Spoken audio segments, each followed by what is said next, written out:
Happy Sunday, Lifers. Dr. Key here, and this is Vlogmas Day 2. Woo! Woo! So I thought that I would start this video by introducing you to myself and my family.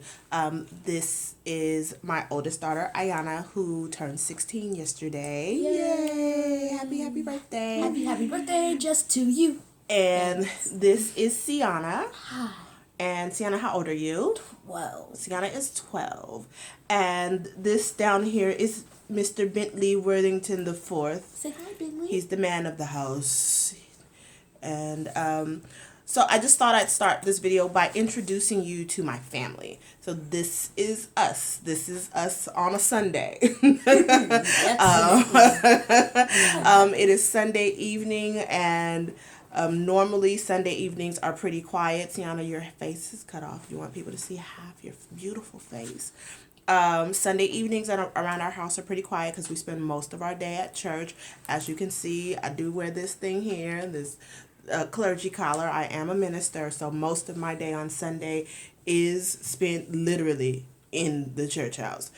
So by the time we get home, I'm usually pretty tired, and Sundays are rather chill. So they are chilling. I could feel it. She's also an avid Disney watcher. That's a song from Descendants 2 that she's singing. So I just wanted to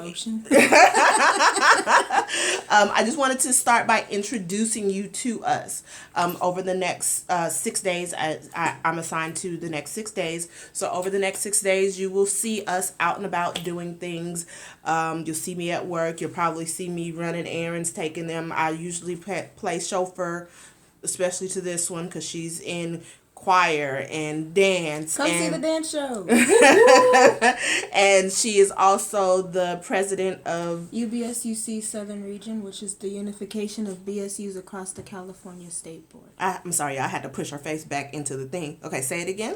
UBSUC Southern Region, which is the California unification of BSUs across the Southern region. Okay, so and then this one here is a cheerleader. Woo! And she also is a praise dancer. So we do have very busy schedules. In addition to myself, I go by Dr. Key. I am a PhD candidate, so I am currently writing my dissertation for I'm a student at Grand Canyon University. Go girl. Yeah. But in addition to being a life coach at My Life Keys, I'm also the administrative assistant at New Mount Pleasant Missionary Baptist Church in Inglewood. So I do have a very busy life. I do run a lot, and this week you guys will get to see how I do all that I do. So I'm gonna say goodbye. We're gonna say goodbye to these two, and then we're gonna get into some vlogging stuff. Okay. Yeah, you guys go. Bye. Okay, you take the dog. Bye. You and the dog. Go. She's moving real slow, y'all. Okay, so this week, one of the things that I intend to do, and now the dog is sitting on my feet. So this week, one of the things that I intend to do is actually, while we're out doing things and while we're out going, I'm also going to get into some questions. So I had a couple people that I know send me some really good questions. So through the week, I'll be pulling random questions. Today, I actually picked a question, but through the week, I have a bowl of questions that I will pull, and I will answer random questions through the videos. So today is, being that it's Sunday and I got my good clergy attire on, I thought I would answer the question of how I got into ministry. So the answer to that is that I had known for many years that I was called, but I grew up in a church where we did not have women ministers. So even though I knew I was called, I did not know what I was supposed to do with my calling. I would hear things like women in ministry is not biblical, and that it wasn't of God for women to be in those positions. So even though I knew I had a ministry, I didn't know what that meant, because I did not think and I did not believe that I could actually operate in ministry. It wasn't until I got older and began to question, like, why? Who said that? Who made that rule? And then as I began to dig deeper into studies, I began to see how certain scriptures were actually manipulated and twisted to make us believe that women were supposed to be quiet in the sanctuary. Yeah.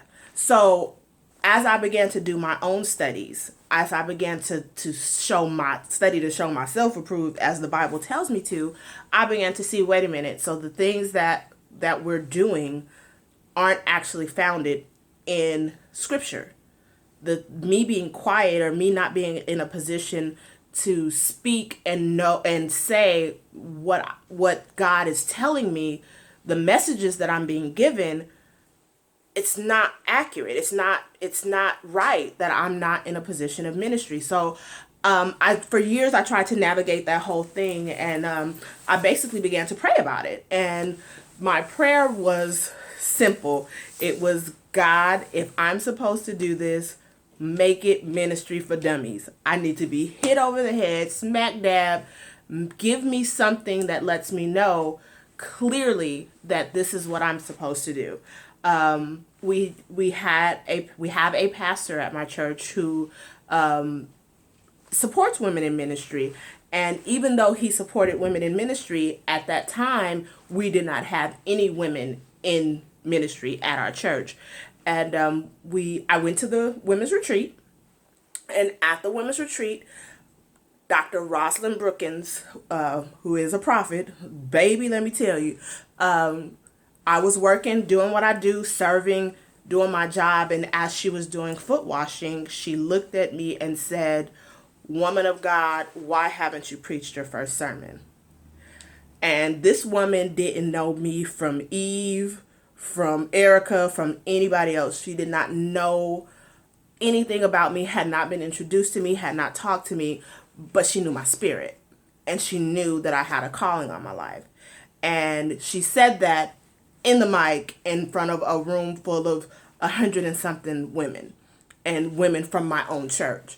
So when I got back, of course, the roles began to start to evolve. And I say that because I was already the administrative assistant at the church. So when we got back, I began to talk to my pastor more and more about actually getting involved in ministry. And here we are today. I'm sorry, I do have to add that when Dr. Brookins spoke to me, one of the things that she said to me was, "You can do this and still be fly." And so as you can see, I do wear my collar with my motorcycle jacket and my bamboo earrings and my gel nails, my acrylics. I had to find a way to still be the woman that I was and walk in the woman I was called to be. So that is I'm still navigating it. I'm still trying to figure it all out, but this is who I am. And God called me because of who he has me to be. Like I've been through a lot. I'm a domestic violence survivor. I've been through divorce. I have struggled to find my way as a single parent. And through it all, I have called on God. I have used the things that I've learned in church and some of the things tools that I've been given by Stephanie Alva, life coach. Hey, woo woo. She started off as my life coach. And I've learned how to navigate these difficult roads through my faith. And I believe and I know that I'm called to give back now. I'm called to take those lessons that I've learned and help someone else. So I do women's ministry. I do a lot of things as far as giving back, because that's where my heart is. There were times when I was struggling and was in need, and someone else reached out to me. So now I'm that person reaching out to others. And I think I answered the question. I think that's a good start. So I'm going to end this video now. And I hope to see you guys for the next 6 days. All right. Bye-bye.